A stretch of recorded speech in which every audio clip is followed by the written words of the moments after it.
ಆತ್ಮೀಯ ವಿದ್ಯಾರ್ಥಿಗಳೇ, ಎಲ್ರಿಗೂ ಸುಸ್ವಾಗತ. ಕಳೆದ ಅವಧಿಗಳಲ್ಲಿ ಜವರೇಗೌಡ ಅವರ ಮಕ್ಕಳಿಗೆ ಬರೆದಂತಹ 2 ಪತ್ರಗಳನ್ನು ನಾವು ಅಭ್ಯಾಸ ಮಾಡಿದ್ದೇವೆ. ಇವತ್ತು 3ನೇ ಪತ್ರವನ್ನು ನಾವು ಅಭ್ಯಾಸ ಮಾಡೋಣ. 14/1/1959 ಸಂಕ್ರಾಂತಿಯ ದಿನ ಅವರು ತನ್ನ ಮಕ್ಕಳಿಗಾಗಿ ಬರೆದ ಪತ್ರ, 3ನೆಯ ಪತ್ರ. ನಲ್ಮೆಯ ಮಕ್ಕಳೇ, ಇಂದು ಸಂಕ್ರಾಂತಿ. ನನ್ನ ಬಾಳಿನಲ್ಲಿಯೇ ಏನೋ ಸಂಕ್ರಾಂತಿಯಾದಂತೆ ಕಾಣುತ್ತೆ. ಸಾಮಾನ್ಯವಾಗಿ ನಮ್ಮ ಯುಗಾದಿ ಹಬ್ಬವನ್ನು ಬಹು ವಿಜೃಂಭಣೆಯಿಂದ ಆಚರಿಸುತ್ತಾರೆ.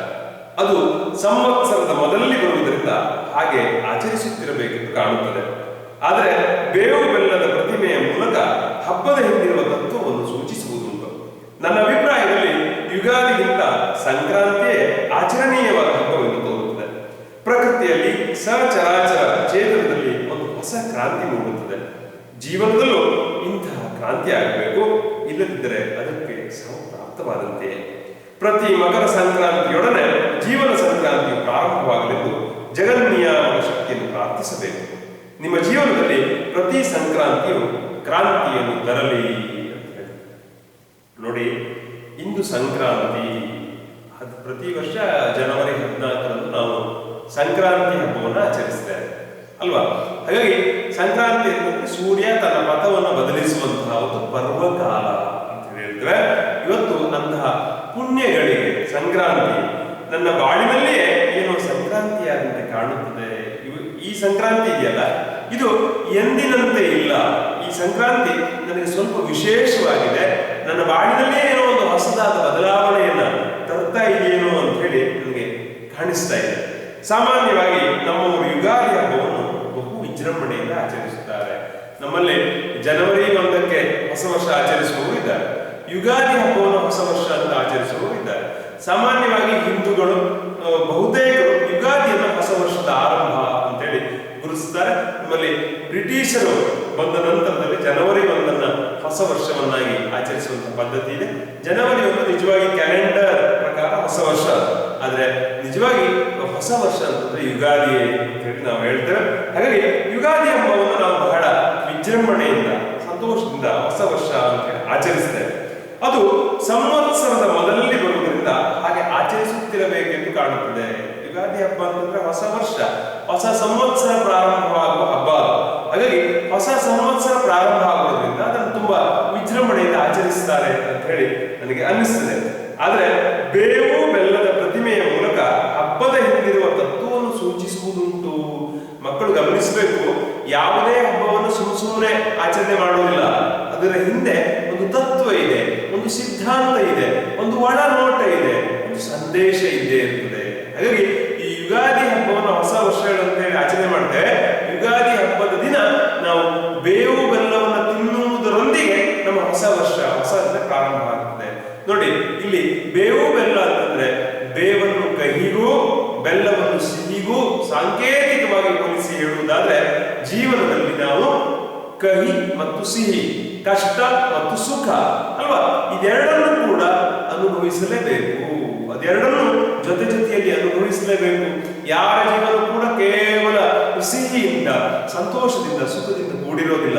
ಯಾರ ಜೀವನ ಕೂಡ ಬರೀ ದುಃಖದಿಂದ ಕೂಡಿರೋದಿಲ್ಲ. ಹೇಗೆ ಹಗಲು ಆದ ಮೇಲೆ ರಾತ್ರಿ, ರಾತ್ರಿ ಆದ ಮೇಲೆ ಹಗಲು ಬರ್ತದೆಯೋ ಹಾಗೆ ಪ್ರತಿಯೊಬ್ಬರ ಜೀವನದಲ್ಲಿಯೂ ಕೂಡ ಕಷ್ಟ ಆದ ಮೇಲೆ ಸುಖ, ಸುಖ ಆದ ಮೇಲೆ ಕಷ್ಟ ಬಂದೇ ಬರ್ತದೆ. ಅದನ್ನೇ ಕಾಲ ಚಕ್ರ ಪರಿವರ್ತಂತೆ ಅಂತ ಹೇಳಿದ್ದಾರೆ. ಈ ಕಾಲವು ಚಕ್ರದ ರೀತಿಯಲ್ಲಿ ಪರಿವರ್ತನೆ ಆಗ್ತಾನೆ ಇರ್ತದೆ. ಆದ್ರಿಂದಲೇ ನಾವು ಅದನ್ನ ಕಾಲಚಕ್ರ ಅಂತ ಹೇಳ್ತೇವೆ. ನೀವು ಖಲೀಲ್ ಗಿಬ್ರನ್ ಅನ್ನುವಂತಹ ಕವಿಯ ಹೆಸರು ಕೇಳಿರ್ಬೋದು. ಖಲೀಲ್ ಗಿಬ್ರನ್ ಬಹಳ ಚೆನ್ನಾಗಿ ಹೇಳ್ತಾರೆ, ನೀವು ಕಷ್ಟದ ಜೊತೆಗೆ ಊಟ ಮಾಡ್ತಾ ಇದ್ದೀರಿ ಅಂತಂದ್ರೆ ಸುಖ ನಿಮ್ಮ ಹಾಸಿಗೆಯಲ್ಲಿ ಪವಡಿಸಿದೆ ಅಂತ ಹೇಳ್ತಾರೆ.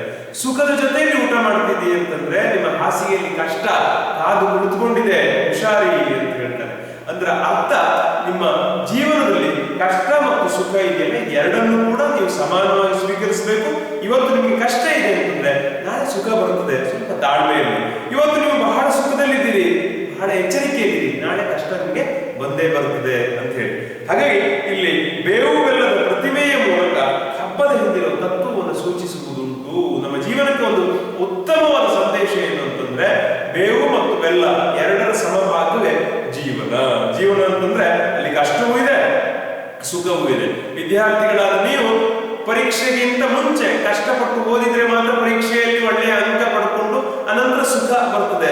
ಪರೀಕ್ಷೆಗಿಂತ ಮೊದಲು ಪೂರ್ತಿಯಾಗಿ ಸುಖವನ್ನೇ ಅನುಭವಿಸಿದ್ರೆ ಪರೀಕ್ಷೆ ಆದಮೇಲೆ ಕಷ್ಟ ಬರ್ತದೆ ಅಲ್ವಾ? ಎಷ್ಟೆಲ್ಲ ಹೇಳಿದ್ದಾರೆ ನೋಡಿ. ಹಾಗಾಗಿ ಬೇವು ಮತ್ತು ಬೆಲ್ಲ ಎರಡು ಜೀವನದಲ್ಲಿ ಇದೆ. ಕಷ್ಟ ಮತ್ತು ಸುಖ ಎರಡನ್ನೂ ಸ್ಥಿತಪ್ರಜ್ಞತೆಯಿಂದ, ಎರಡನ್ನೂ ಸಮಾನವಾಗಿ ಅಲ್ವಾ, ಸುಖೇ ದುಃಖೇ ಸಮೇತೃತ್ವ, ಎರಡನ್ನೂ ಕೂಡ ಸಮಾನವಾಗಿ ಸ್ವೀಕರಿಸಬೇಕು ಅನ್ನುವ ತತ್ವ ಸಂದೇಶ ಈ ಹಬ್ಬದಲ್ಲಿ ಉಂಟು. ನನ್ನ ಅಭಿಪ್ರಾಯದಲ್ಲಿ ಯುಗಾದಿಗಿಂತ ಸಂಕ್ರಾಂತಿಯೇ ಆಚರಣೀಯವಾದ ಹಬ್ಬವೆಂದು ಅನಿಸುತ್ತದೆ. ಒಬ್ಬೊಬ್ಬರು ಅನಂತರ ಆಲೋಚನೆ ಮಾಡ್ತಾರೆ.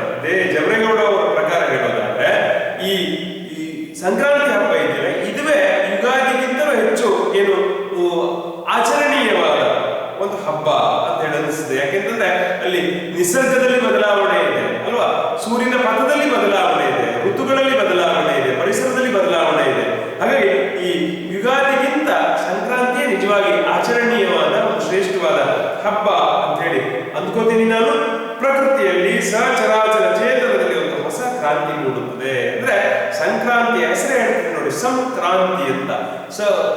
ಒಂದು ಕ್ರಾಂತಿ ಅಂದ್ರೆ ಏನು? ಒಂದು ಬದಲಾವಣೆ, ಒಂದು ಪರ್ವಕಾಲ ಅದು ಅಂತ ಹೇಳ್ತೇವೆ. ಹಾಗಾಗಿ ನಾವು ಹೇಳ್ತೇವೆ ಅಮೆರಿಕ ಕ್ರಾಂತಿ, ರಷ್ಯಾ ಕ್ರಾಂತಿ, ಫ್ರಾನ್ಸ್ ಕ್ರಾಂತಿ ಅಂತ ಹೇಳ್ತೇವಲ್ಲ. ಕ್ರಾಂತಿಯ ನಂತರದಲ್ಲಿ ಅಲ್ಲಿ ಪರಿಸ್ಥಿತಿಯೇ ಬದಲಾಯಿತು ಅಲ್ವಾ? ಹಾಗಾಗಿ ನಾವು ಶಾಂತಿಯಿಂದ ಸ್ವಾತಂತ್ರ್ಯವನ್ನು ಪಡ್ಕೊಂಡದ್ದು ನಮ್ಮ ದೇಶ ಮಾತ್ರ. ಬಹುಶಃ ಉಳಿದೆಲ್ಲ ದೇಶಗಳು ಕೂಡ ಸ್ವಾತಂತ್ರ್ಯವನ್ನು ಕ್ರಾಂತಿಯಿಂದಲೇ ಪಡ್ಕೊಂಡದ್ದು. ಅಲ್ಲಿ ಬಂದೂಕಿಗೆ ಬಂದೂಕು ಹಿಡಿದು ಸ್ವಾತಂತ್ರ್ಯವನ್ನು ಪಡ್ಕೊಂಡ್ರು ಅವರು. ಆದ್ರೆ ನಾವು ಬಂದೂಕಿನ ವಿರುದ್ಧ ಅಹಿಂಸೆ, ಸತ್ಯಾಗ್ರಹ ಇವುಗಳನ್ನ ಒಡ್ಡಿ ನಾವು ಸ್ವಾತಂತ್ರ್ಯವನ್ನು ಗಳಿಸ್ಕೊಂಡ್ವಿ. ಹಾಗಾಗಿ ಇಲ್ಲಿ ಪ್ರಕೃತಿಯಲ್ಲಿ ಸಚರಾಚರ ಚೇತನದಲ್ಲಿ ಒಂದು ಹೊಸ ಕ್ರಾಂತಿ ಮೂಡುತ್ತದೆ. ಸಂಕ್ರಾಂತಿ ಅಂದ್ರೆ ಸುಮ್ಮನೆ ಅಲ್ಲ, ಪ್ರಕೃತಿಯಲ್ಲಿ ಒಂದು ಬದಲಾವಣೆ ಇದೆ.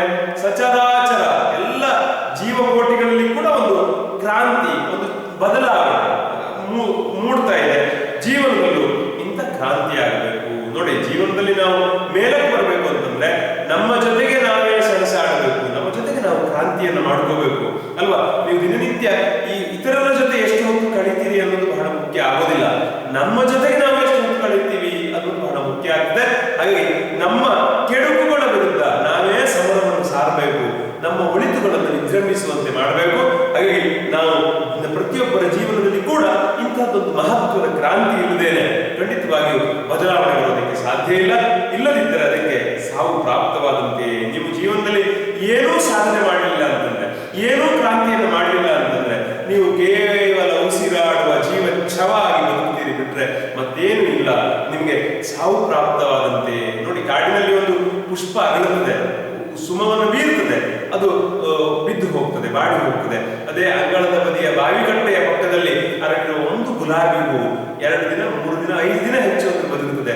ಆ 5 ದಿನಗಳಲ್ಲಿ ಅದು ನೂರಾರು ಜನರಿಗೆ ಸಂತೋಷವನ್ನು ಕೊಟ್ಟು ಹೋಗ್ತದೆ. ಹಾಗಿದ್ರೆ ನಾವು 50 ವರ್ಷ 60 ವರ್ಷ ಬದುಕ್ತೇವೆ, ಎಷ್ಟು ಜನರಿಗೆ ಸಂತೋಷವನ್ನು ಕೊಡಬೇಕಿತ್ತು. ಆದ್ರೆ ವಾಸ್ತವಿಕವಾಗಿ ಹಾಗೆ ಬದುಕುತ್ತಾ ಇದ್ದೇವೆ ನಾವು? ನಮ್ಮನ್ನು ನಾವು ಪ್ರಶ್ನಿಸಿಕೊಂಡ್ರೆ ನಾವು ಹಾಗೆ ಬದುಕುತ್ತಾ ಇಲ್ಲ. ಅದರಿಂದ ಜೀವನದಲ್ಲಿ ಕ್ರಾಂತಿ ಆಗಬೇಕು. ಆ ಕ್ರಾಂತಿಗೆ ನಾವು ಸಿದ್ಧರಾಗಬೇಕು. ಕ್ರಾಂತಿಯ ಮೂಲಕವಾಗಿ ನಾವು ಈ ಬದುಕಿನಲ್ಲಿ ಈ ಭೂಮಿಗೆ ಬಂದದ್ದಕ್ಕೆ ಪ್ರತಿಯಾಗಿ ಏನನ್ನಾದರೂ ಕೊಡುಗೆಗಳನ್ನು ಕೊಟ್ಟು ಹೋಗಲೇಬೇಕು. ಆ ಕೊಡುಗೆಗಳನ್ನು ಕೊಡದೇನೆ ಶೂನ್ಯದಲ್ಲಿ ನಾವು ನಿರ್ಗಮಿಸಿದ್ವಿ. ಒಂದಿನ ಹುಟ್ಟಿದ್ವಿ, ಊಟ ಮಾಡಿದ್ವಿ, ತಿಂಡಿ ತಿಂದ್ವಿ, ಮದುವೆ ಆದ್ವಿ, ಮಕ್ಕಳಾದ್ವಿ, ಒಂದು ದಿನ ಸತ್ತು ಹೋದ್ವಿ ಅಂತಂದ್ರೆ ಆ ಬದುಕಿಗೆ ಅರ್ಥವೇ ಇಲ್ಲ. ಅದು ಸಾವು ಪ್ರಾಪ್ತವಾದಂತೆ ಅಂತ ಬದುಕು, ಅದು ನಿರರ್ಥಕವಾದ ಬದುಕು. ಅಂತಹ ಬದುಕಿಗೆ ಯಾವುದೇ ಅರ್ಥ ಇಲ್ಲ.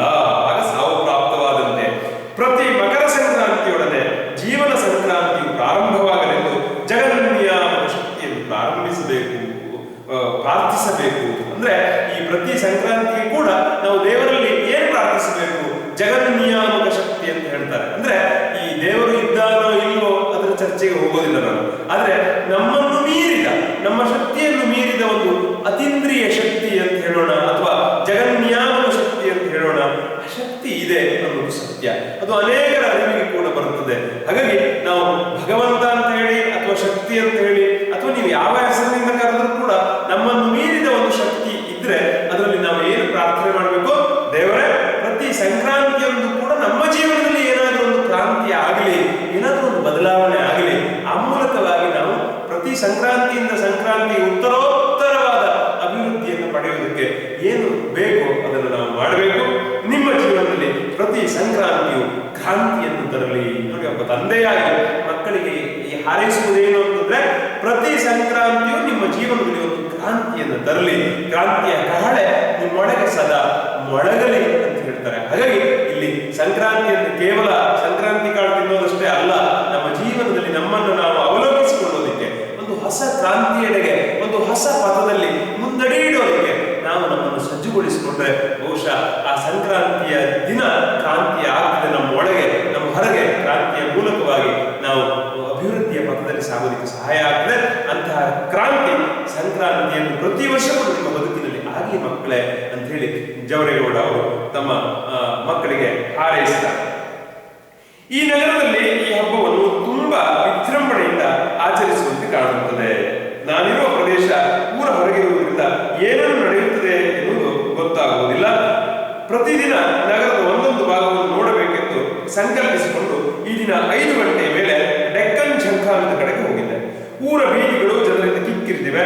ಕೆಲವು ಬೀದಿಗಳಲ್ಲಿ ಮದ್ರಾಸ್ ನಗರದ ನೆನಪು ಬರುತ್ತದೆ.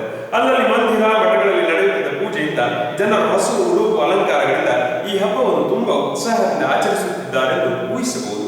ಅಲ್ಲಲ್ಲಿ ಕೆಲವು ಅಂಗಡಿಗಳು ಮುಚ್ಚಿದ್ದವು.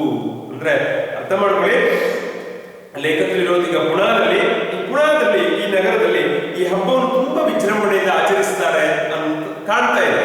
ಹೆಂಗ್ ಗೊತ್ತಾಯ್ತು ನನಗೆ? ನಾನಿರುವ ಪ್ರದೇಶ ಊರ ಹೊರಗಿರುವುದರಿಂದ ಏನೇನು ನಡೆಯುತ್ತದೆ ಎನ್ನುವುದು ಗೊತ್ತಾಗುವುದಿಲ್ಲ. ನಾನು ಉಳ್ಕೊಂಡಿರುವ ಪ್ರದೇಶ ಅದು ಏನು ಹಾರ್ಟ್ ಆಫ್ ದಿ ಸಿಟಿ ಅಲ್ಲ, ಸ್ವಲ್ಪ ಹೊರಗಡೆ ಇದೆ, ನಗರದಿಂದ ಸ್ವಲ್ಪ ಹೊರಗಡೆ ಇದೆ, ಹಳ್ಳಿ ಪ್ರದೇಶ ಅದು. ಆದ್ರಿಂದ ನಗರದಲ್ಲಿ ಏನೇನು ನಡೀತಾ ಇದೆ ಅನ್ನೋದು ನನಗೆ ಗೊತ್ತಾಗುವುದು. ಪ್ರತಿದಿನ ನಾನು ಈ ನಗರದಲ್ಲಿ ಉಳ್ಕೊಂಡದ್ದಷ್ಟು ದಿನ ಪ್ರತಿದಿನ ನಗರದ ಒಂದೊಂದು ಭಾಗವನ್ನು ನೋಡಬೇಕು ಅಂತೇಳಿ ಸಂಕಲ್ಪ ಮಾಡ್ಕೊಂಡಿದ್ದೀನಿ. ಅದೇ ರೀತಿಯಾಗಿ ಈ ದಿನ 5 ಗಂಟೆ ಆದಮೇಲೆ ಡೆಕ್ಕನ್ ಝಂಖಾನದ ಕಡೆಗೆ ಹೋಗಿದ್ದೆ. ಡೆಕ್ಕನ್ ಝಂಖಾನ ಅನ್ನೋದು ಒಂದು ಪ್ರದೇಶ, ಆ ಪ್ರದೇಶವನ್ನು ನೋಡೋದಿಕ್ಕೆ ಅಂತೇಳಿ ಹೋಗಿದ್ದೆ. ಊರ ಬೀದಿಗಳು ಜನರಿಂದ ಕಿಕ್ಕಿರಿದಿವೆ. ಈ ಸಂಕ್ರಾಂತಿಯ ದಿನ ಇವತ್ತು ಊರ ಬೀದಿಗಳು ಜನರಿಂದ ಎಲ್ಲಿ ನೋಡಿದ್ರೆ ಹಬ್ಬದ ಸಡಗರ ಸಂಭ್ರಮ ಕಾಣಿಸ್ತಾ ಇದೆ. ಜನಜಂಗುಳಿ, ಜನಜಾತ್ರೆ ಎಲ್ಲ ಕಡೆ ಕಿಕ್ಕಿರಿದಿದೆ. ಕೆಲವು ಬೀದಿಗಳಲ್ಲಿ ಮದ್ರಾಸ್ ನಗರದ ನೆನಪು ಬರುತ್ತದೆ. ಮದ್ರಾಸ್ ನಗರದಲ್ಲಿ ಜನಸಂದಣಿ ಬಹಳ ದಟ್ಟವಾಗಿರುತ್ತದೆ. ಸಾಮಾನ್ಯ ದಿನಗಳಲ್ಲಿ ಕೂಡ ಹಬ್ಬದ ದಿನ ಜನ ಸೇರೋ ಹಂಗೆ ಸೇರಿರ್ತಾರೆ. ಅದರಿಂದ ಈ ಬೀದಿಯನ್ನು ನೋಡಿದ್ರೆ ಮದ್ರಾಸ್ ನಗರದ ನೆನಪು ಬರುತ್ತದೆ. ಅಲ್ಲಲ್ಲಿ ಮಂದಿರ ಮಠಗಳಲ್ಲಿ ನಡೆಯುತ್ತಿದ್ದಂತಹ ಪೂಜೆಗಳಿಂದ, ಜನರ ಹೊಸ ಉಡುಪು ಅಲಂಕಾರಗಳಿಂದ ಈ ಹಬ್ಬವನ್ನ ತುಂಬಾ ಉತ್ಸಾಹದಿಂದ ಆಚರಿಸುತ್ತಿದ್ದಾರೆ ಎಂದು ಊಹಿಸಬಹುದು. ಸಾಮಾನ್ಯವಾಗಿ ಹಬ್ಬದ ದಿನ ನಾವು ಹೊಸ ಉಡುಪನ್ನು ಹಾಕೊಳ್ಳೋದು ಪದ್ಧತಿ. ಎಲ್ಲರೂ ಕೂಡ ಹೊಸ ಉಡುಪುಗಳನ್ನು ಹಾಕೊಂಡು ಓಡಾಡ್ತಾ ಇದ್ದಾರೆ. ಮಂದಿರದಲ್ಲಿ ಪೂಜೆ ನಡೀತಾ ಇದೆ, ಮಠಗಳಲ್ಲಿ ಪೂಜೆ ನಡೀತಾ ಇದೆ ಅಂತಂದ್ರೆ ಎಲ್ಲ ಜನರು ಕೂಡ ಅಲ್ಲಿ ಸಂಭ್ರಮ ಸಡಗರದಿಂದ ಸಂಕ್ರಾಂತಿ ಹಬ್ಬವನ್ನು ಆಚರಿಸ್ತಾ ಇದ್ದಾರೆ ಅನ್ನೋದು ಮೇಲ್ನೋಟಕ್ಕೆ ಗೊತ್ತಾಗ್ತದೆ. ಅದನ್ನು ನಾವು ಊಹಿಸಬಹುದು. ಅಲ್ಲಲ್ಲಿ ಕೆಲವು ಅಂಗಡಿಗಳು ಮುಚ್ಚಿದ್ದವು. ಅಂದ್ರೆ ಮನೆಗೆ ಹಬ್ಬ ಮಾಡಬೇಕು ಅನ್ನೋ ಕಾರಣಕ್ಕಾಗಿ ಅವರು ಅವತ್ತು ಅಂಗಡಿಯ ಬಾಗಿಲು ತೆಗೆದಿಲ್ಲ, ಹಾಗಾಗಿ ಅಂಗಡಿಗಳು ಅಲ್ಲಲ್ಲಿ ಮುಚ್ಚಿದ್ದವು. ಇಲ್ಲಿ ನಾನಿರುವ ಕೊಠಡಿ ಮತ್ತು ಊಟ ಮಾಡುವ ಹೋಟೆಲಿನ ಬಗ್ಗೆ ನಿಮಗೆ ಕುತೂಹಲ ಇರಬಹುದು. ಮಕ್ಕಳು ಅಂದ್ರೆ ಸಹಜವಾಗಿ ಅವರು ಎಲ್ಲದರ ಬಗ್ಗೆ ಕೂಡ ಕುತೂಹಲಿಗಳಾಗಿರ್ತಾರೆ. ಚಿಕ್ಕಂದಿನಲ್ಲಂತೂ 100 ಪ್ರಶ್ನೆಗಳನ್ನು ಕೇಳ್ತಾರೆ. ಇದ್ಯಾಕೆ ಹಾಗೆ, ಇದ್ಯಾಕೆ ಹೀಗೆ, ಇದ್ಯಾಕೆ ಇಲ್ಲೋಯ್ತು, ಇದ್ಯಾಕೆ ಆಗೋಯ್ತು, ಅಕ್ಕಿ ಯಾಕೆ ಹಾಕ್ತದೆ, ಹಿಂಗ್ಯಾಕೆ ಹೋಗ್ತದೆ, ಇದು ಬಣ್ಣ ಯಾಕೆ ಹೀಗೆ, ನೀವು ಏನು ಹೇಳಿದ್ರು ಅಂತ ಒಂದು ಪ್ರಶ್ನೆ ಮಕ್ಕಳ ಮನಸ್ಸಿನಲ್ಲಿ ಸದಾ ಸಿದ್ಧವಾಗಿಯೇ ಇರ್ತದೆ. ಅದು ಸ್ವಲ್ಪ ದೊಡ್ಡಾಗ್ತಾ ಮಕ್ಕಳು ಆ ಪ್ರಶ್ನೆ ಕಡಿಮೆ ಆಗ್ತಾ ಅನಂತರ ಅವರೇ ಅದನ್ನ ಅರ್ಥ ಮಾಡ್ಕೊಳ್ಳುವಷ್ಟು ಮಟ್ಟಿಗೆ ಬಂದು ಮುಟ್ತಾರೆ. ಹಾಗಾಗಿ ನಾನು ಇಷ್ಟೆಲ್ಲ ಹೇಳ್ತಾ ಇದ್ದೀನಿ ನಿಮಗೆ ಪತ್ರದಲ್ಲಿ.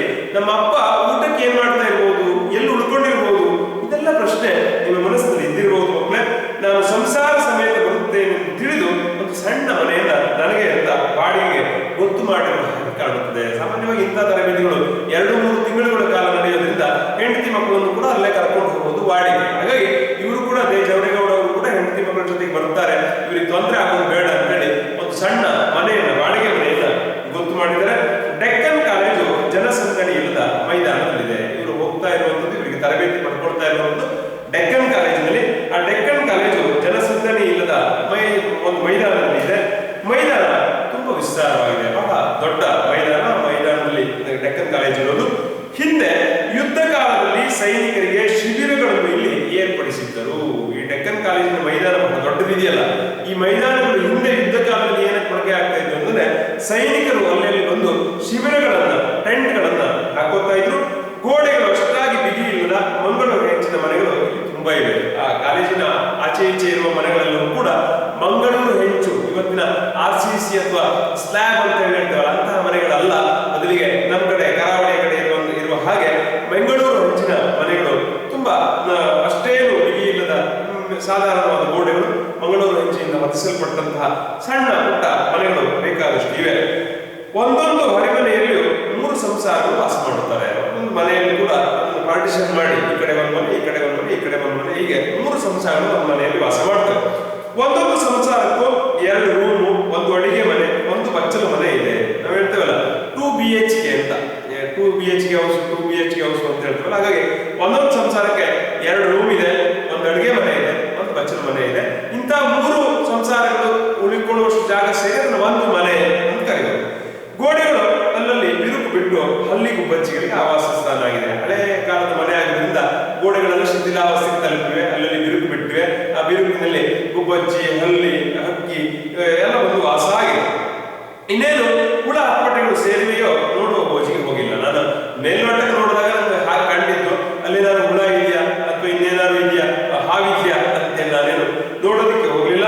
ನಾನಿರುವ ಮನೆಯ ಮುಂದೆ ಹಾಳು ಬಿದ್ದ ಮನೆಗಳಿವೆ. ನಾನು ಉಳ್ಕೊಂಡಿರುವ ಮನೆ ಏನಿದೆ, ನಾನು ಉಳ್ಕೊಂಡಿರುವ ಮನೆಗಳ ಮುಂದೆ ಹಾಳು ಬಿದ್ದಿರುವ, ಯಾರು ಕೂಡ ವಸತಿಗೆ ಇಲ್ಲದೆ ಇರತಕ್ಕಂತ ಹಾಳು ಬಿದ್ದಿರುವಂತ ಅನೇಕ ಮನೆಗಳಿವೆ.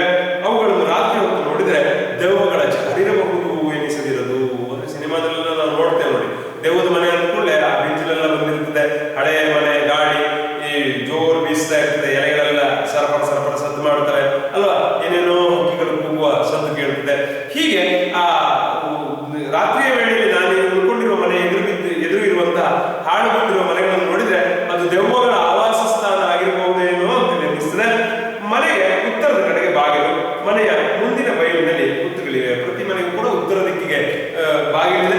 ಮನೆಯ ಮುಂದಿನ ಬಯಲಿನಲ್ಲಿ ಅನೇಕ ಹುತ್ತಗಳಿದ್ದಾವೆ. ಬಯಲು ಅಂದಮೇಲೆ ಆ ಬಯಲಿನಲ್ಲಿ ಹುತ್ತ ಇದೆ. ಜಾಲಿ ಮರಗಳ ತೋಪೆ ಇದೆ. ಜಾಲಿಯ ಮರದಂತೆ ದರೆಯೋಡು ದುರ್ಜನರು ಮೂಲಾಗ್ರ ಪರ್ಯಂತ ಮುಳ್ಳು ಕೂಡ್ಪಂತೆ ಅನ್ನುವ ಪದ್ಯ ಕೇಳಿದ್ದೀವಿ ನೀವು. ಜಾಲಿಯ ಮರ ಅಂದ್ರೆ ಅದು ಯಾವುದಕ್ಕೂ ಉಪಯೋಗ ಬರದೇ ಇರತಕ್ಕಂಥ ಒಂದು ಮುಳ್ಳು ಮರ. ದುರ್ಜನರು ಕೂಡ ಜಾಲಿಯ ಮರದ ಹಾಗೆ ಇರ್ತಾರೆ ಅಂತ ಹೇಳ್ತಾರೆ. ಹಾಗೆ ಜಾಲಿಯ ಮರದ ದೊಡ್ಡ ತೋಪೆ ಇದೆ. ಬಹಳಷ್ಟು ಮರಗಳು ಸಾಲಾಗಿ ಇರತಕ್ಕಂಥ ಪ್ರದೇಶ. ಇನ್ನೂ ನಾನಾ ವಿಧವಾದ ಮುಳ್ಳು ಗಿಡಗಳು ಅಲ್ಲಿ ಬೆಳ್ಕೊಂಡಿದ್ದಾವೆ. ಮನೆಯ ಬಾಗಿಲುಗಳಂತೂ ಶಿಥಿಲವಾದರೆ ಗಾಳಿ ಬೀಸಿದ್ರೆ ಸಾಕು ಶಬ್ದ ಮಾಡುತ್ತದೆ. ಅಂದ್ರೆ ಮನೆಯ ಕದೆ ಇದೆಯಲ್ಲ, ಬಾಗಿಲಿದೆಯಲ್ಲ, ಅದು ಗಾಳಿ ಬೀಸಿದ್ರೆ ಸಾಕು ಜೋರಾಗಿ ಶಬ್ದ ಮಾಡ್ಕೊಂಡು ಈ ಕಡೆಯಿಂದ ಆ ಕಡೆಗೆ, ಆ ಕಡೆಯಿಂದ ಈ ಕಡೆಗೆ ಹೋಗ್ತಾ ಇರ್ತದೆ. ಮೊದಲ ದಿವಸವಂತೂ ದೆವ್ವದ ಕಾಟವಿರಬಹುದು ಎಂದು ಭಾವಿಸಿದೆ. ಗಾಳಿ ಬಂದ ಕೂಡ ಬಾಗಿಲು ಗಿರ್ರ ಅಂತ ಹೇಳಿ ಸದ್ದು ಮಾಡ್ಕೊಂಡು ಹೋಗೋದು. ಸದ್ದು ಏನು ಸುದ್ದಿನಿಂದ ಅಂತಂದ್ರೆ ನೋಡಿದ್ರೆ ಏನೂ ಇಲ್ಲ. ಹಾಗೆ ಇದ್ಯಾವುದಾದ್ರು ದೆವ್ವದ ಕಾಟ ಇರಬಹುದು ಅಂತ ಹೇಳಿ ಅಂದ್ಕೊಂಡ್ರಂತೆ. ನಾನು ಕೇವಲ ಒಂದು ರೂಮನ್ನು ಮಾತ್ರ ಉಪಯೋಗಿಸ್ತಾ ಇದ್ದೀನಿ. 5-6 ಸಂಸಾರಕ್ಕೊಂದು ಕಕ್ಕಸು ಇದೆ. ನಮ್ಮ ಮನೆಯಲ್ಲಿ 2 ರೂಮ್ ಇದೆ. ನಾನು ಅದೇ ರೂಮ್ ಉಪಯೋಗಿಸ್ತಾ ಇರೋದು. 5-6 ಸಂಸಾರಗಳಿಗೆ ಸೇರಿ ಒಂದು ಟಾಯ್ಲೆಟ್, ಒಂದು ಕಕ್ಕಸು ಮನೆ ಅಥವಾ ಶೌಚಾಲಯ ಒಂದು ಇದೆ.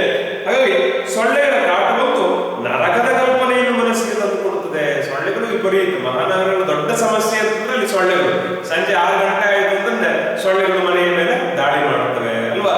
ಆ ಸೊಳ್ಳೆಗಳನ್ನು ಹೊಡೆದೋಡಿಸೋದಕ್ಕೆ ಏನೇನೋ ಕಾಯಿಗಳು, ಏನೇನೋ ಉದ್ಬತ್ತಿಗಳು, ಏನೇನೋ ಮಾರುಕಟ್ಟೆಯಲ್ಲಿ ಬಂದಿರ್ತದೆ. ಅದನ್ನು ಹೊಡೆಯುವ ಬ್ಯಾಟ್ಗಳು ಬೇಕಾದಷ್ಟು ಬಂದಿರ್ತವೆ. ಆದ್ರೆ ನೀವು ಎಲ್ಲೇ ಹೋಗಿ ಮಹಾನಗರದಲ್ಲಿ ಉಳ್ಕೊಂಡು ಕೂಡ ಹಳ್ಳಿಯಷ್ಟು ಸ್ವಚ್ಛಂದ ಪರಿಸರ ಇರೋದಿಲ್ಲ. ಸಾಮಾನ್ಯವಾಗಿ ಸೊಳ್ಳೆಗಳ ಕಾಟ ಇದ್ದೇ ಇರುತ್ತೆ. ಹಾಗಾಗಿ ಇಲ್ಲಿ ಸೊಳ್ಳೆಗಳ ಕಾಟ ನರಕದ ಕಲ್ಪನೆಯನ್ನು ಮನಸ್ಸಿಗೆ ತಂದುಕೊಡುತ್ತಂತೆ. ಈ ಮನೆಯನ್ನು ನೋಡಿದಾಗ ಹೇಗಪ್ಪ 3 ತಿಂಗಳು ಇರುವುದು ಎಂದುಕೊಂಡೆ. ಅಂದ್ರೆ ಈ ಮನೆಯನ್ನು ನೋಡಿದಾಗ ಗೋಡೆಗಳೆಲ್ಲ ಬಿರುಕು ಬಿಟ್ಟಿದೆ, ಅಲ್ಲಿ ಗುಬ್ಬಚ್ಚಿ ಎಲ್ಲ ಗೂಡು ಕಟ್ಕೊಂಡಿದೆ, ಹಾಳು ಬಿದ್ದಾಗ ಅನಿಸ್ತದೆ ಅಲ್ವಾ. ಸೊಳ್ಳೆಗಳ ಕಾಟ ಬೇರೆ. ಈ ಮನೆಗೆ 3 ತಿಂಗಳು ಕಳೆಯೋದು ನಾನು ಆಲೋಚನೆ ಮಾಡಿದೆ. ಮನುಷ್ಯ ವಿಚಿತ್ರ ಪ್ರಾಣಿ.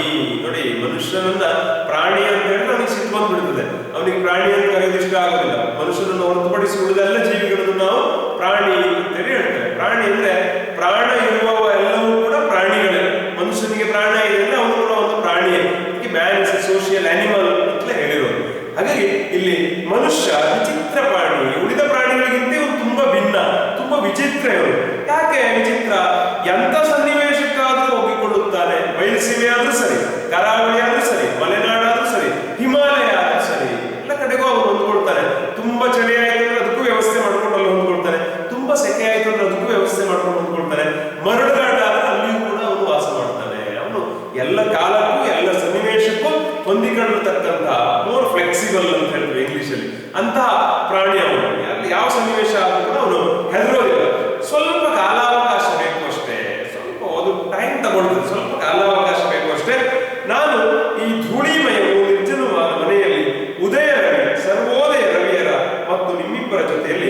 ವಾಸ ಮಾಡುತ್ತಿದ್ದೇನೆ. ನೋಡಿ ಅವನೇನ್ ಹೇಳ್ತಾನೆ ಅಂತಂದ್ರೆ, ಈ ಧೂಳಿಮಯವೂ ನಿರ್ಜನವಾದ ಮನೆಯಲ್ಲಿ ನಾನು ಉದಯ ರವಿ ಅಂದ್ರೆ ಪೂರ್ವದಲ್ಲಿ ಹುಡ್ತಾ ಇರುವಂತಹ ಸೂರ್ಯ, ಬಾಲ ಸೂರ್ಯ, ಉದಯ ರವಿ ಅಲ್ವಾ, ಸರ್ವೋದಯ ರವಿ, ಸಂಜೆ ಆದ್ಮೇಲೆ ಪಡುವಣದಲ್ಲಿ ಸೂರ್ಯ ಮುಳುಗ್ತಾನಲ್ಲ, ಅವನನ್ನ ಸರ್ವೋದಯ ರವಿ ಅಂದ್ರೆ ಸೂರ್ಯೋದಯ ಮತ್ತು ಸೂರ್ಯಾಸ್ತಗಳನ್ನು ನೋಡ್ತಾ ನಿಮ್ಮಿಬ್ಬರ ಜೊತೆಯಲ್ಲಿ ವಾಸ ಮಾಡುತ್ತಿದ್ದೇನೆ. ಅಂದ್ರೆ ನಿಮ್ಮನ್ನೇ ನಾನು ಇಲ್ಲಿ ಇದ್ದೀರಿ, ನನ್ನ ಜೊತೆಗೆ ಇದ್ದೀರಿ, ನನ್ನ ಮಕ್ಕಳಿಬ್ರು ನೀವು ಇಲ್ಲೇ ಇದ್ದೀರಿ ಅಂತೇಳಿ ಅಂದ್ಕೊಂಡು ನಿಮ್ ಜೊತೆಗೆ ನಾನು ಕಾಲ್ಪನಿಕವಾಗಿ, ನಿಜವಾಗಿ ಅವರಿಲ್ಲ, ಮೈಸೂರಿನ ಒಂಟಿಕೊಪ್ಪಲ್ನ ಗುರುಕೃಪಾ ನಿವಾಸದಲ್ಲಿದ್ದಾರೆ ಮಕ್ಕಳು, ಆ ಮಕ್ಕಳನ್ನ ಇಬ್ರು ಕೂಡ ಇಲ್ಲೇ ಇದ್ದಾರೆ ಅಂತೇಳಿ ಅಂದ್ಕೊಂಡು ನಿಮ್ ಜೊತೆಗೆ ವಾಸ ಮಾಡ್ತಾ ಇರೋ ಹಂಗೆ ವಾಸ ಮಾಡ್ತಾ ಇದ್ದೀನಿ. ನಿಜವಾಗಿಯೂ ನೀವೇನಾದ್ರೂ ನನ್ನ ಜೊತೆಗೆ ಬಂದಿದ್ರೆ, ನೀವಾಗ್ಲಿ ಅಮ್ಮನಾಗ್ಲಿ ಇಲ್ಲಿ 2 ದಿನವೂ ಇರಲಾಗಲಿ. ಈ ಸೊಳ್ಳೆ ಕಾಟ, ಹಳೆ ಮನೆ, ಅಲ್ಲಿ ಗೂಡು ಅಲ್ವಾ, ಗುಬ್ಬಚ್ಚಿ ಗೂಡು ಎಲ್ಲ ಇದೆ, ಶಿಥಿಲವಾಗಿದೆ ಮನೆ. ಈ ಮನೆಯಲ್ಲಿ ನಿಜವಾಗಿ ನೀವು 2 ದಿವಸ ಕೂಡ ಇರೋದಕ್ಕೆ ಸಾಧ್ಯವೇ ಇರಲಿಲ್ಲ. ಈ ಮನೆಗೆ 35 ರೂಪಾಯಿ ಬಾಡಿಗೆ. ಇಷ್ಟೆಲ್ಲ ಇರ್ತಕ್ಕಂತಹ ಸಕಲ ಏನು ಸೌಲಭ್ಯಗಳಿಂದ ವಂಚಿತನಾದ ಹಳೇ ಕಾಲದ ಬೆಂಗಳೂರು ಅಂಚಿನ ಮನೆಗೆ ತಿಂಗಳಿಗೆ ಬಾಡಿಗೆ 35 ರೂಪಾಯಿ. ಜೊತೆಗೆ ಇನ್ನು ಏನೇನು, ಈ ಮನೆ ಬಗ್ಗೆ ಇನ್ನೂ ಏನೇನೋ ಹೇಳಬೇಕು ನಿಜವಾಗಿ, ಆದ್ರೆ ಇವತ್ತಿಗೆ ಇಷ್ಟು ಸಾಕು. ಮತ್ತೆ ನೀವು ಮನೆ ಬಗ್ಗೆ ವರ್ಣನೆ ಮಾಡ್ತಾ ಹೋದ್ರೆ ಬಹಳ ಉದ್ದ ಆಗ್ತದೆ. ಹಾಗಾಗಿ ಜೊತೆಗೆ ಇನ್ನು ಏನೇನೋ ಹೇಳ್ಬೇಕು ನಿಮಗೆ. ಇಲ್ಲಿ ಬಿಸಿ ನೀರು ಸ್ನಾನಕ್ಕೆ ಅವಕಾಶವಿಲ್ಲ. ಈ ಮನೆಗಳ ಬಗ್ಗೆ ಇಷ್ಟೆಲ್ಲ ಹೇಳಿದೆ, ಮನೆಯಲ್ಲಿ ಇರ್ತಕ್ಕಂಥ ಸೌಲಭ್ಯಗಳ ಬಗ್ಗೆ ನಿಮಗೆ ಹೇಳಬೇಕು. ಈ ಮನೆಯಲ್ಲಿ ಬಿಸಿ ನೀರು ಮೀಯೋದಿಕ್ಕೆ, ಸ್ನಾನ ಮಾಡೋದಿಕ್ಕೆ ಯಾವುದೇ ಅವಕಾಶ ಇಲ್ಲ. ಹತ್ತಿರ ಯಾವುದಾದ್ರೂ ಇದ್ರೆ ಹೋಗಿ ಸ್ನಾನ ಮಾಡಿಕೊಂಡು ಬರಬಹುದಾಗಿತ್ತು. ಹತ್ತಿರ ಎಲ್ಲಾದ್ರೂ ಲಾಡ್ಜ್ ಅಥವಾ ಇನ್ಯಾರದು ಮನೆಯೋ ಇನ್ನೇನೋ ಪರಿಚಿತರ ಮನೆಯೋ ಇದ್ರೆ ಹೋಗಿ ಬಿಸಿನೀರು ಸ್ನಾನ ಮಾಡ್ಕೊಂಡು ಬರ್ಬೋದಾಗಿತ್ತು. ಆದ್ರೆ ಹತ್ತಿರದಲ್ಲಿ ಕೂಡ ಯಾರ ಮನೆ ಇಲ್ಲ, ಹಾಗಾಗಿ ಅಲ್ಲಿ ಕೂಡ ಬಿಸಿನೀರು ಸ್ನಾನ ಮಾಡೋದಕ್ಕೆ ಅವಕಾಶ ಇಲ್ಲ. ಈವರೆಗೆ ಕೊಳೆ ಬಟ್ಟೆ ಕೊಳೆ ಮೈಯಲ್ಲೇ ಇದ್ದೆ. ಲೇಖಕರು 9ನೇ ತಾರೀಕಿಗೆ ಮನೆಯಿಂದ ಹೊರಟಿದ್ದಾರೆ. ಇವತ್ತು ತಾರೀಕು 14 ಸಂಕ್ರಾಂತಿ. ಹಾಗಾಗಿ ಈ 5 ದಿನಗಳ ಕಾಲ ಸ್ನಾನ ಮಾಡದೇನೆ ಕೊಳೆ ಮೈ ಕೊಳೆ ಬಟ್ಟೆಯಲ್ಲಿಯೇ ಇದ್ದೆ. ಬೇರೆ ದಾರಿ ಕಾಣದೆ ಮಧ್ಯಾಹ್ನ 1 ಗಂಟೆ ನಲ್ಲಿಯ ಕೆಳಗೆ ಕುಳಿತು ತಿರುಗಿಸಿ ದೇವರೇ ಗತಿಯಲ್ಲಿ ತಾಯಿ ಹೋಗಿದೆ. 5 ದಿನ ಆಯಿತು, ಇನ್ನು ಸ್ನಾನ ಮಾಡಿದ್ರೆ ಆಗುವುದಿಲ್ಲ, ನನ್ನ ಮೈ ನನಗೆ ವಾಸನೆ ಮಾಡೋದಕ್ಕೆ ಪ್ರಾರಂಭ ಆಯಿತು. ಹಾಗಾಗಿ ಈ ಕೊಳೆ ಮೈ ಮತ್ತು ಕೊಳೆ ಬಟ್ಟೆಯನ್ನು ತೆಗೆದು ಶುಚಿ ಮಾಡಿಕೊಳ್ಳೋದಕ್ಕೆ ಅಂತ ಹೇಳಿ 1 ಗಂಟೆ ಬಿಸಿಲಿನಲ್ಲಿ ಏನ್ ಮಾಡಿದೆ, ನಲ್ಲಿಯ ಕೆಳಗಡೆ ಕುಳಿತುಕೊಂಡು ದೇವರೇ ನೀನೇ ಗತಿ ಅಂತ ಹೇಳಿ ತಲೆ ಹೊಟ್ಟಿದೆ. ಆ ನಳ್ಳಿಯ ಕಡೆಗೆ ತಲೆ ಹೊಟ್ಟಿದ್ರೆ ತಣ್ಣೀರಿನ ಜಳಕವನ್ನು ಮಾಡಿದೆ. ಇನ್ನು ಊಟದ ಬಗ್ಗೆ ಹೇಳಲೇಬೇಕು ನಿಮಗೆ. ಊಟ ಇಲ್ಲೊಂದು ಕ್ಯಾಂಟೀನ್ ನಲ್ಲಿ ನಡೆಯುತ್ತಿದೆ. ಕ್ಯಾಂಟೀನ್ ಇದೆ, ಪಕ್ಕದೊಂದು ಹೋಟೆಲ್, ಅಲ್ಲಿ ಊಟದ ವ್ಯವಸ್ಥೆ ಆಗಿದೆ. ಅಲ್ಲೇನು ಅತಿಥಿಗಳು ಹೆಚ್ಚಾಗಿರೋದಿಲ್ಲ, ಯಾರು ಅತಿಥಿಗಳು ಹೆಚ್ಚಾಗಿರೋ ಇರೋದಿಲ್ಲ. ಒಂದು 6-7 ಜನ ಇರಬಹುದು ಅಷ್ಟೇ. ಬೆಳಿಗ್ಗೆ ತಿಂಡಿ, ಮಧ್ಯಾಹ್ನ ಊಟ, ರಾತ್ರಿ ಊಟ ಇಷ್ಟು ಸೇರಿ 75 ರೂಪಾಯಿಗಳು ತಿಂಗಳಿಗೆ. ಆಲೋಚನೆ ಮಾಡಿ, 1959ನೇ ಇಸ್ವಿ ಕತೆ ನಾನು ಹೇಳ್ತಾ ಇರೋದು. ಬೆಳಿಗ್ಗೆ ತಿಂಡಿ, ಮಧ್ಯಾಹ್ನ ಊಟ, ರಾತ್ರಿ ಊಟ 305, 2 ಊಟ 1 ತಿಂಡಿ, ಇದಿಷ್ಟು ಸೇರಿ 75 ರೂಪಾಯಿ ಅಲ್ಲ, ಇದಿಷ್ಟನ್ನು ಕೊಡ್ತಾರೆ ಪ್ರತಿದಿನಕ್ಕೆ. 1 ತಿಂಗಳಿಗೆ 75 ರೂಪಾಯಿ ಅಂದ್ರೆ 2.5 ರೂಪಾಯಿ ಆಯ್ತಾ ಅಲ್ವಾ? 75 ಮೂರನೇ 75. ಹಾಗಾಗಿ 2.5 ರೂಪಾಯಿ ಪ್ರತಿದಿನಕ್ಕೆ, ತಿಂಗಳಿಗೆ 75 ರೂಪಾಯಿ. ಬೆಳಿಗ್ಗೆ ಮೊಟ್ಟೆ, ಬ್ರೆಡ್ ಮತ್ತು ಕಾಫಿ ಕೊಡುತ್ತಾನೆ. ಬೆಳಿಗ್ಗೆ ತಿಂಡಿಗೆ ಏನು ಅಂತಂದ್ರೆ ಒಂದು ಬೇಯಿಸಿದ ಮೊಟ್ಟೆ, ಬ್ರೆಡ್, ಕಾಫಿ ಇದಿಷ್ಟು ತಂದುಕೊಂಡು ಹೋಗ್ತಾನೆ. ಕಾಫಿಯನ್ನು ಕಣ್ಣು ಮುಚ್ಚಿಕೊಂಡು ಕಷಾಯದ ಹಾಗೆ ಕುಡಿಯಬೇಕು. ಇಲ್ಲಿ ಕೊಡ್ತಕ್ಕಂಥ ಕಾಫಿ ಮೈಸೂರಿನಲ್ಲಿ ಕುಡಿಯತಕ್ಕಂಥ ಕಾಫಿ ಹಾಗಿರೋದಿಲ್ಲ, ಕಣ್ಣು ಮುಚ್ಚಿಕೊಂಡು ಕಷಾಯದ ಹಾಗೆ. ಅಂದ್ರೆ ಈ ಕಷಾಯ ಸಾಮಾನ್ಯವಾಗಿ ಕಹಿಯಾಗಿರುತ್ತೆ ಅಲ್ವಾ? ಈ ಹಾಲಿನ ಕಷಾಯ ಅಲ್ಲ, ಬೇರೆ ಬೇರೆ ಏನು ಚಕ್ಕೆಯನ್ನ ಅಥವಾ ಸೊಪ್ಪುಗಳನ್ನ ಹಾಕಿ ಮಾಡ್ತಕ್ಕಂಥ ಆಯುರ್ವೇದಿಕ್ ಕಷಾಯಗಳು ಸಾಮಾನ್ಯವಾಗಿ ಕಹಿಯಾಗಿ ಒಗರೋಗರಾಗಿರ್ತವೆ. ಅದನ್ನ ಬಹಳ ಇಷ್ಟಪಟ್ಟು ಕುಡಿಯೋದಿಕ್ಕೆ ಆಗೋದಿಲ್ಲ. ಬಹಳ ಕಣ್ಣು ಮುಚ್ಚಿಕೊಂಡು ಮುಖ ಹಿಂಡಿಸ್ಕೊಂಡು ಕುಡಿಬೇಕಾಗುತ್ತೆ. ಮುಖ ಒಂಥರ ಕೈ ಅಂತ ಗೊತ್ತಾಗ್ತದೆ ಕುಡಿಯುವಾಗಲೇ. ಹಾಗೇನೆ ಇಲ್ಲಿಯೂ ಕೂಡ ಕಾಫಿಯನ್ನು ಕಣ್ಣು ಮುಚ್ಚಿಕೊಂಡು ಕಷಾಯದ ಹಾಗೆ ಕುಡಿಬೇಕು. ಊಟಕ್ಕೆ ಚಪಾತಿ, ಅನ್ನ, ಪಲ್ಯ, ಹುಳಿ, ತಿಳಿಸಾರು, ಮೊಸರು ಕೊಡ್ತಾರೆ. ಊಟಕ್ಕೆ ಪ್ರತಿದಿನ ಕೂಡ ಚಪಾತಿ ಕೊಡ್ತಾರೆ, ಅನ್ನ, ಪಲ್ಯ, ಹುಳಿ, ತಿಳಿಸಾರು, ಮೊಸರು ಇವೆಲ್ಲ ಕೂಡ ಕೊಡ್ತಾರೆ. ಚಪಾತಿ ಅಂದ್ರೆ ಒಣ ರೊಟ್ಟಿ. ಚಪಾತಿ ಅಂದ್ರೆ ತುಂಬಾ ಚೆನ್ನಾಗಿದೆ ಅಂತ ಏನು ಅಂದ್ಕೊಳ್ಳೋದು ಬೇಡ. ಚಪಾತಿ ಅಂದ್ರೆ ಒಣ ರೊಟ್ಟಿ, ಸ್ವಲ್ಪ ಏನು ರೊಟ್ಟಿ ತರನೇ ಇರ್ತದೆ ಚಪಾತಿ. ಸ್ವಲ್ಪ ಎಣ್ಣೆ ಸವರಿರ್ತಾರೆ. ಚಪಾತಿ ಅಂತ ಕರೆಯೋದು ಯಾಕೆ, ರೊಟ್ಟಿ ಅಲ್ಲ ಯಾಕೆ ಅಂತಂದ್ರೆ ಸ್ವಲ್ಪ ಅದಕ್ಕೆ ಎಣ್ಣೆ ಉಜ್ಜಿರ್ತಾರೆ ಅಷ್ಟೇ. ಇದ್ರದ್ದು ರೊಟ್ಟಿನೇ. ತುಪ್ಪದ ಮೊರೆ ಇಲ್ಲ. ಮನೆಯಲ್ಲಿ ಬೇಕಾದ ಹಾಗೆ ಹಾಲು, ವೈನು, ತುಪ್ಪ ಎಲ್ಲ ಬಳಸಿದವರು ಜವರೇಗೌಡ ಅವರು. ಇಲ್ಲಿ ತುಪ್ಪದ ಮುಖವೇ, ತುಪ್ಪದ ಮೊರೆ ಇಲ್ಲ, ತುಪ್ಪ ಅನ್ನೋ ಶಬ್ದವೇ ಇಲ್ಲ. ಅನ್ನ ಪರವಾಗಿಲ್ಲ, ಅನ್ನ ಸ್ವಲ್ಪ ಅಡ್ಡಿ ಇಲ್ಲ. ಆ ಕಡೆ